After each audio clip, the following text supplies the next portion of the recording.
Doctor Arshad veterinary clinic YouTube channel पे welcome.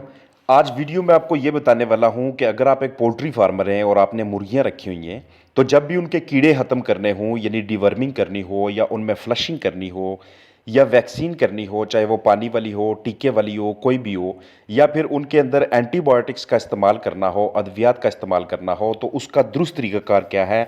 आपने गलत तरीका बिल्कुल नहीं अपनाना, कहीं बाद में ये ना कहते फिरे कि ये काम किया था फिर भी उसके अंदर नताइज नहीं आए।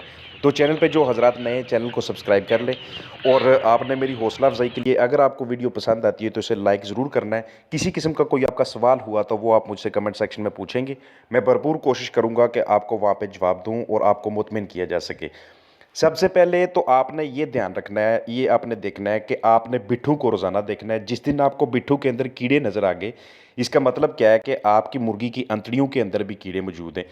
उसके अलावा अगर आपका कोई एक और बर्ड मरता है तो मरने के बाद उसके जिस्म के अंदर उसका जो गिज़र्ड होता है, यानी कि उसका पोटा होता है, और उसके जिगर के आगे पीछे वहाँ पे भी आपको कीड़े नज़र आएंगे। तो इस सूरत में आप डिवर्मिंग करते हैं। सबसे पहले हमने डिवर्मिंग करना होती है। एक कामयाब फार्मर वही होता है कि जो डिवर्मिंग के बाद फ्लशिंग को करता है, उसके बाद वैक्सीन करता है और उसके बाद एंटीबायोटिक्स का इस्तेमाल करता है। अगर उसने मुर्गियाँ ज़्यादा रखी हुई हैं तो अगर उसके पास कम मिकदार में मुर्गियाँ हैं तो वो डिवर्मिंग के लिए ज़रूरी नहीं कि वो बाज़ार से कोई डिवर्मर लेके आए।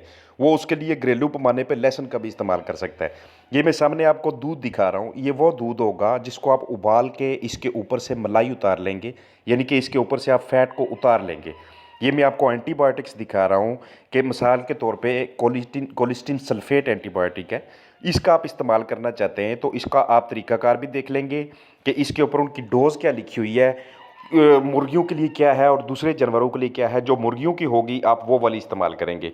नीचे इसकी एडमिनिस्ट्रेशन लिखी होती है, एक्सपायरी डेट, जिस डेट को मेडिसिन एक्सपायर होती है वो लाजमी देखा करें।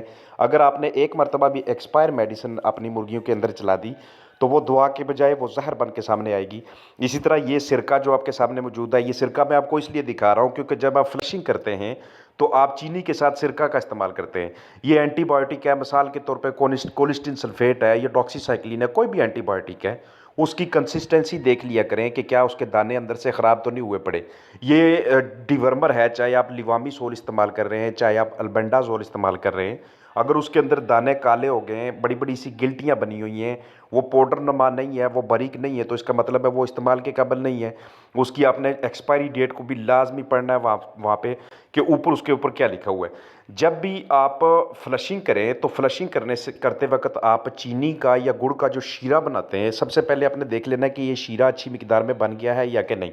जब भी आप फ्लशिंग करना चाहें तो फ्लशिंग के वक्त जो डोज होती है उसका खास ध्यान रखना। ये मैं आपको दूध दिखा रहा हूँ कि जब दूध आप मिक्स करते हैं पानी के अंदर, जब भी आप वैक्सीन करें पानी के अंदर पहले दूध लाजमी मिक्स कर लें, लेकिन वो वाला दूध जिसके ऊपर से मलाई उतारी हो। ये मैं आपको वाइल दिखाने की कोशिश कर रहा हूँ। इसकी जो मैन्युफैक्चरिंग डेट है, यानी जिस डेट को ये तैयार हुई, और वो वाली डेट जो इसकी एक्सपायरी डेट है, ये साथ इसका डाइल्वेंट है, इसके अंदर इसको मिक्स करके किस तरह से इसकी वैक्सीन की डोज बनाते हैं।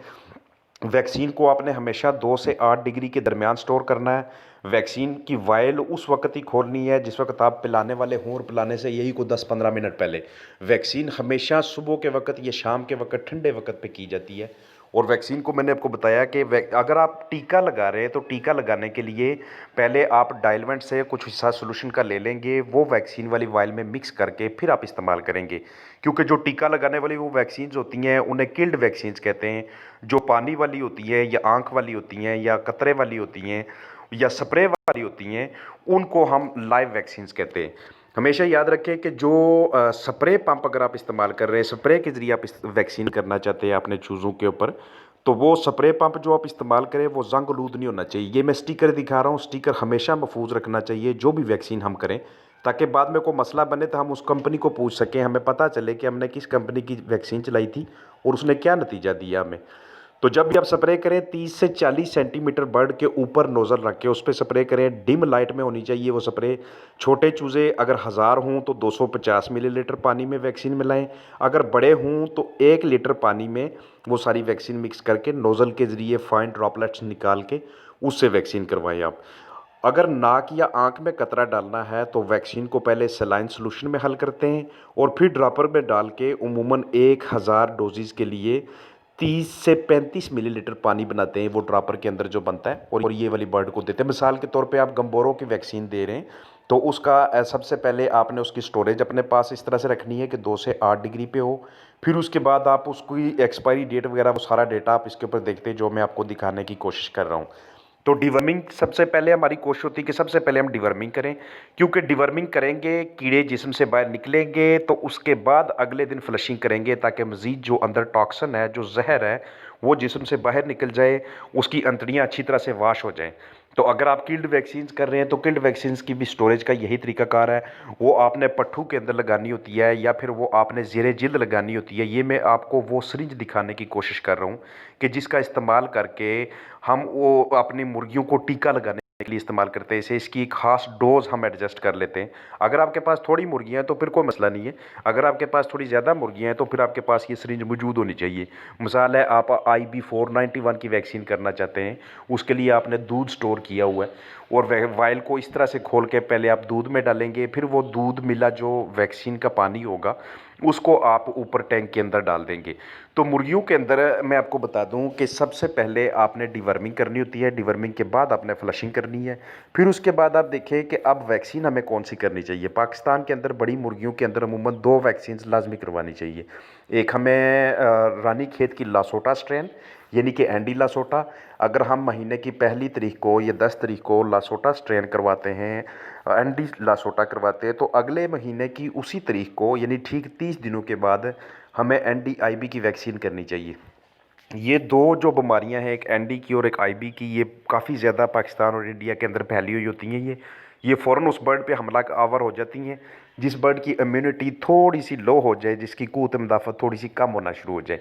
तो इसलिए हम ये वैक्सीन अपने बर्ड्स को देते हैं कि उनकी इम्यूनिटी, उनकी क़ुव्वत मुदाफ़त बनी रहे, किसी बीमारी को इस तरह का मौका ना मिले एनडी को या आईबी को कि वो आपके इन परिंदों के ऊपर हमलावर हो सके। तो यही मेरी इसी वाले से मेरी वीडियो थी कि आपको ये समझ चल सके कि आप डिवर्मिंग किस वक्त करते हैं। अगर आप डिवर्मिंग नहीं करेंगे तो वो जो परिंदा खुराक खा रहा होता है उसके अंदर जो ताकत होती है वो कीड़े इस्तेमाल करना शुरू कर देते हैं। कभी आपने ऐसे नहीं करना कि पहले फ्लशिंग कर लें और बाद में डिवर्मिंग करें। कभी आपने ऐसा नहीं करना कि पहले एंटीबायोटिक्स का इस्तेमाल कर लें और उसके बाद वैक्सीन करें। इसका एक फ़्लो चार्ट होता है, एक तरीकाकार होता है कि पहले आपने डिवर्मिंग करनी, फिर फ्लशिंग, फिर वैक्सीनेशन और फिर आपने एंटीबायोटिक्स चलानी है। डिवर्मिंग रात को करें तो सुबह आप फ्लशिंग कर सकते हैं, लेकिन फ्लशिंग और वैक्सीन के दरमियान कम अज़ कम 72 घंटे का वक्फ़ा होना चाहिए। और फिर इसी तरह वैक्सीन और एंटीबायोटिक्स के दरमियान कम अज़ कम 72 घंटे का वक्फ़ा होना चाहिए। इससे पहले अगर आप चला देंगे तो आप उसका असर ज़ायल कर देंगे, आपके जानवरों, आपके परिंदों को उससे अफादा नहीं होने वाला। तो इसलिए आपने वैक्सीन करने से पहले भी ये ध्यान कर लेना है कि आपके तमाम बर्ड्स जो है वो सेहतमंद हैं, कहीं कोई ऐसा बर्ड तो नहीं है जो ज़रा सा भी बीमार हो, क्योंकि किसी भी बीमार बर्ड को अगर आपने वैक्सीन कर ली तो उस वैक्सीन का रिएक्शन हो जाएगा और वही वायरस अंदर जाके गालिब आ जाएगा और आपके सारे बर्ड के ऊपर वो अटैक करके उन्हें बीमार कर देगा मज़ीद। तो इस वाले से मेरी वीडियो थी। उम्मीद है कि ये कंटेंट आपको, ये वीडियो आपको पसंद आई होगी। डिवर्मिंग का, फ्लशिंग का, वैक्सीनेशन का, एंटीबायोटिक्स का बहुत बड़ा टॉपिक है, बहुत ज़्यादा बातें करने को इस वाले से। तो मज़ीद गाइडेंस मैं आपको इसकी डिस्क्रिप्शन में और कमेंट बॉक्स में देने की कोशिश करूँगा। अपना ख्याल रखिएगा। फ़ी अमान अल्लाह।